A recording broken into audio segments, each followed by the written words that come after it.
있습니다. 또 여보세요? 의원님, 예예예. 아유 안녕하세요. 네 정치 라이브입니다. 예예예. 아니 박시영 TV 왜 이렇게 오래 하시는 거예요? 모르겠습니다. 아 오늘 너무 고생 많으십니다, 의원님 진짜. 그러니까요. 아니 저희가 지금 예. 어쨌든 오늘 가장 큰 이슈가 김어준 씨가 오늘 그 과방위에서 발언한 내용들이 있잖아요. 예예예. 뭐 많은 곳에서 이야기를 하셨겠지만 네네. 이 HID 관련해 가지고 이게 지금 사실 그동안에는 우리가 체포로 계속 방송도 하고 이야기를 했었는데 사실 오늘 이제 사살이라는 단어가 나오면서 굉장히 커진 거거든요. 네네. 먼저 하나 뭐가 지치고 이러신 거 아니죠, 의원님? 아닙니다. 예예.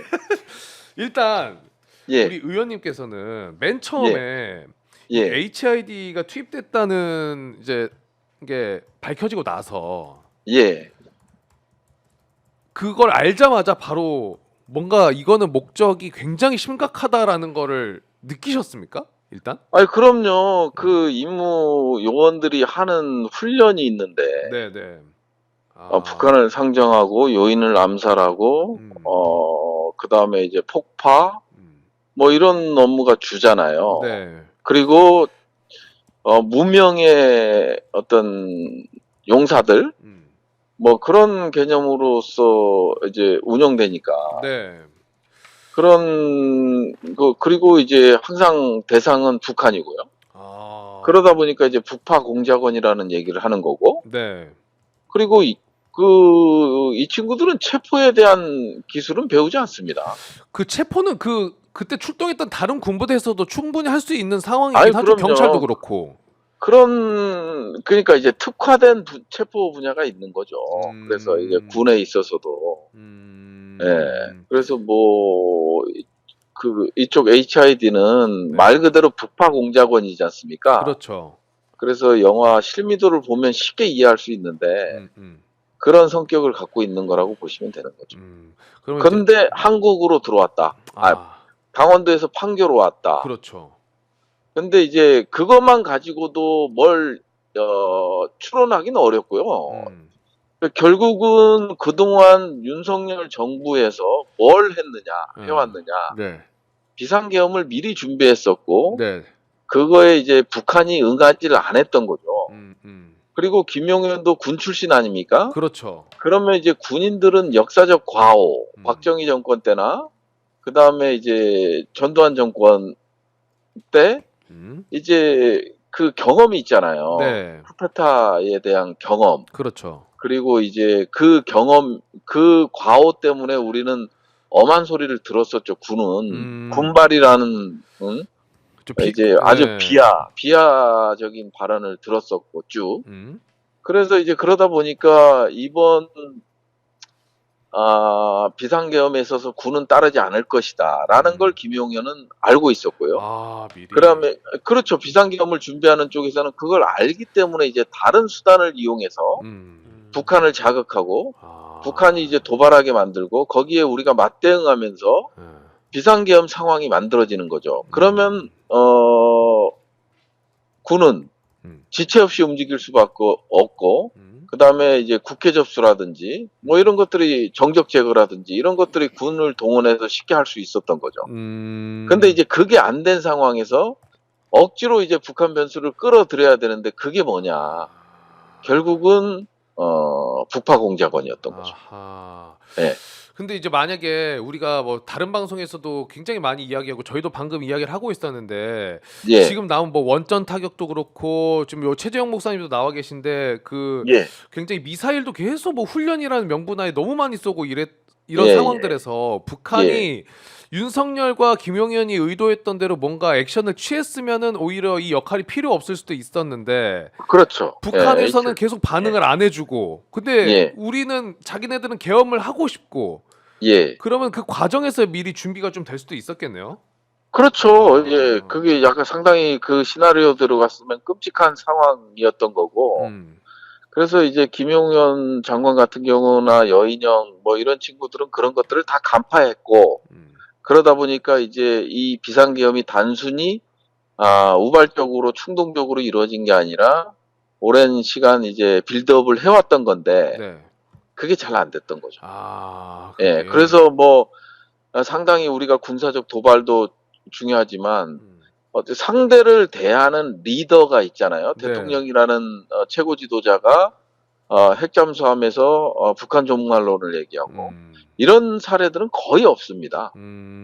이렇게 국가의 어떤 수반 지도자가 상대방을 자극하는 언어는 상당히 그러니까요. 상가하거든요. 그렇죠. 뭐 국방부나 이런 쪽에서는 할 수는 있지만 그런 게 상당히 자제하고 절제하는 모습을 보이거든요. 네. 근데 이제 그런 게 아니고 이제 결국은 말을 통한 도발 유도. 그다음에 이제 실제적으로 우리 군이 대북전단 풍선을 만들어서 북한으로 보내고 네. 그다음에 탈북단체의 대북 전단 발송이라고 그랬나 살포를 제재를 가하지 않고 단속을 하지 않고 그렇죠. 확성기는 계속 틀어놓고. 예, 확성기는 계속 틀어놓고 그러면서 이제 북한이 2015년에는 북한이 바로 도발했거든요. 그래서 이제 대북전단에 대해서 고사포를 사격한다든지 이런 도발이 있었거든요. 그러니까 이 일련의 과정들 보면 지금 예. 올해 10월 1일 날 국군의 날 기념식 때도 예. 저도 좀 되게 세다 싶을 정도로 윤석열이 발언을 세게 했거든요. 예. 북한이 핵무기 사용을 기도하면 그날이 북한 정권의 종말의 날이다. 뭐 이런 발언도 나오고 했는데 그때부터 뭔가 좀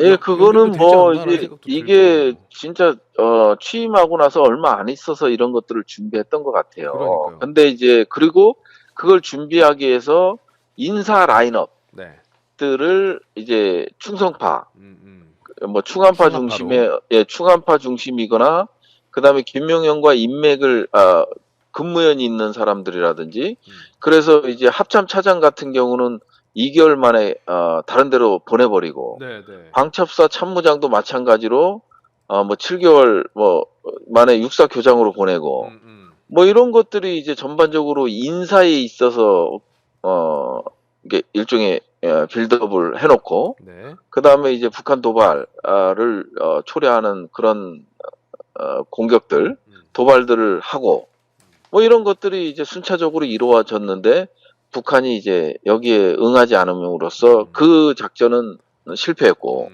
그러다 보니까 이제 HID라는 수단을 사용하게 됐던 거죠. 만약에 어찌 됐던 간에 HID가 동원이 된 거는 이제 팩트잖아요. 예, 30명 동원은 뭐 정부사령관이 인정했던 거죠. 그렇죠. 그러면 윤석열이 이 HID를 실제로 운용을 하고 작전에도 이제 투입을 하려고 그 계획을 세웠더라면 지금 저희가 언론에 나오고 있는 곽종근 사령관이나 그런 다른 부대의 장까지는 안 알려주고 진짜 딱 핵심 몇 명만 알았을 가능성이 훨씬 높습니까?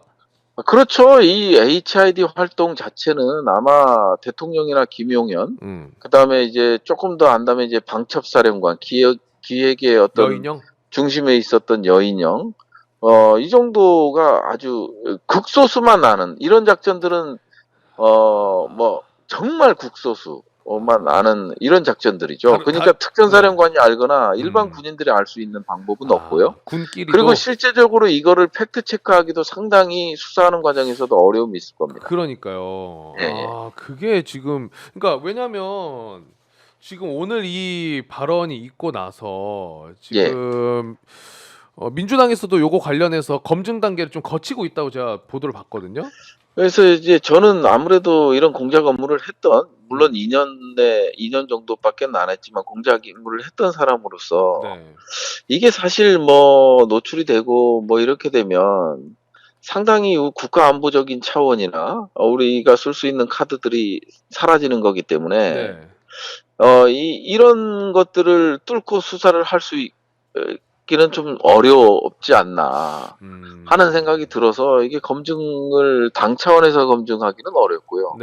수사 차원에서 하기도 어느 정도 수준까지 이제 할 수 있을지 약간 의문스럽긴 합니다.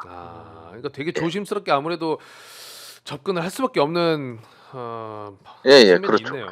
예, 그렇죠. 이게 뭐냐면 우리는 뭐 정치적인 이익 관점이나 이런 걸 봤을 때 이거를 밝혀야 되지만 밝힘으로써 이제 그게 국가 이익 관점에서 봤을 때 그리고 국가 안보적 관점에서 봤을 때 상당한 어려움 뭐 이런 것들이 존재하는 거거든요. 그래서 네네. 좀 제가 이제 섣불리 뭐라 얘기하기는 어려울 정도로 네네네. 예, 그렇고요. 이제 당 차원에서 검증은 저는 회의적이다, 아, 어렵다. 어렵다.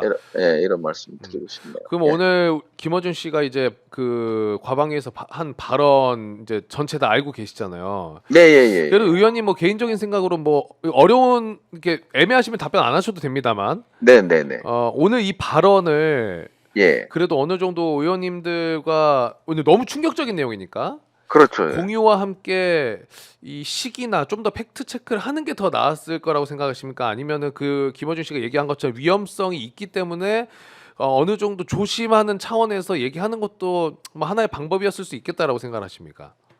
뭐 지금 뭐 김어준 총수의 입장에서는 당연히 얘기해야 될 거를 얘기했다고 음, 또 보여져요. 김건희 그리고 여사도 이야기하고 했으니까 네. 예, 예, 당연히 얘기할 수 있는 부분이 있는 거고, 음, 그러면 이제 이게 출처가 우방국 대사관이지 않습니까? 그렇죠. 그 보도가 있죠. 그러면 우리가 또 추정할 수 있는 거는 이제 미국일 가능성이 높고요. 네. 미국이면은 이제 정보국에서 이제 이 정보를 제공했을 가능성이 있기 때문에 네. 결국 CIA 이제 출처가 CIA 쪽으로 가는 거거든요. 네. 예, 그래서 뭐 사전에 도청을 했든 뭐 이런 것들을 이제 어느 정도 그쪽에서는 자료들을 갖고 있겠죠.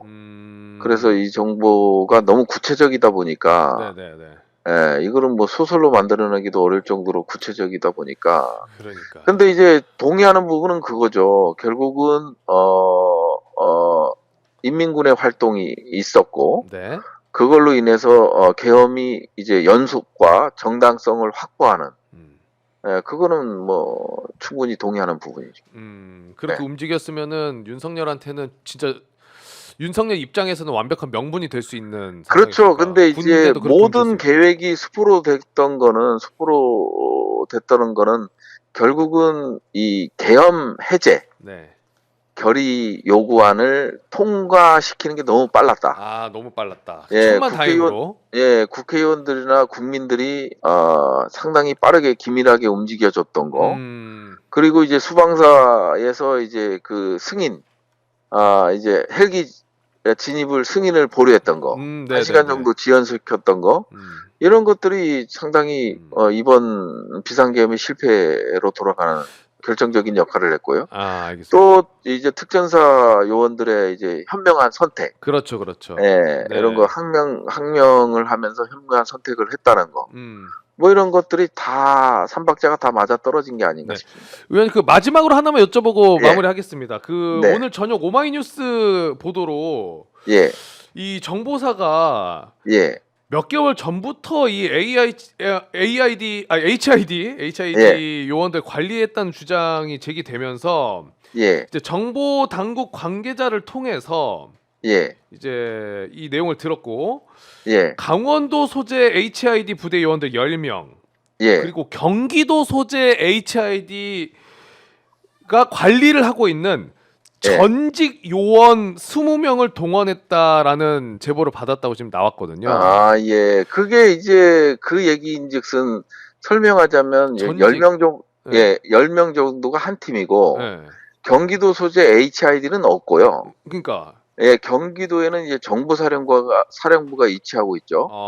거기서 이제 HID를 관리하죠. 관리하는데 예, 그다음에 이제 정보 쪽에서는 이제 예비역, 그리고 이제 오비들을 관리를 합니다. 실질적으로. 그래요. 예, 오비들을 관리하고 있기 때문에 네. 아마 그쪽을 통해서 할 가능성은 있어 보여요. 근데 이제 그것도 어느 정도 확인될지 모르겠지만 그 오비가 만일 20명 정도가 참여했다면 네. 여기서 20명 정도에서 최소한 한두 명은 또 제보가 나오지 않을까, 탄핵되면. 그 오비라는 그 전직 요원이라고 하는 예, 사람들이 예, 실제로 이렇게 예. 임무가 부여되면 와서 활동을 할 수는 있는 거예요? 그런 아니 그거는 아니고요. 네, 그리고 실질적으로 뭐 이런 것들을 뭐 활동을 한다기보다는 아마 이게 이 요원들이 그 인원수가 많아지면 이제 무게가 있기 때문에 신속하게 이제 치고 빠지는 것들을 못 하거든요. 그렇죠, 그렇죠. 그러면서 20명 정도는 아무래도 이제 플랜 B. 플랜 B. 예. 그리고 이제 한 팀이 한 10명 정도 되니까. 네, 네, 네. 예, 플랜 B 정도로 활동하거나 아니면 자문 지원 뭐 이런 개념이 되겠죠. 만약에 사실이라면. 네. 예, 예, 예. 알겠습니다. 오늘 또 늦은 시간에 전화 연결해 주셔가지고 너무 감사드리고 의원님. 예, 아닙니다. 응원합니다. 네, 하여튼 다음에 또 직접 한번 나와주세요. 내일까지 조금만 더 힘내주시고요. 예, 예, 예. 감사합니다. 네, 의원님 예. 감사합니다. 들어가십시오. 감사합니다. 예, 들어가십시오. 네. 자, 부승찬 의원이랑 이야기 좀 나눠봤습니다. 워낙 오늘 이 HID 관련된 이슈가 컸기 때문에 목사님 너무 죄송해요. 저희가 아니 전화 통화 좀 길어져가지고 자, 다시 좀 김건희 이야기.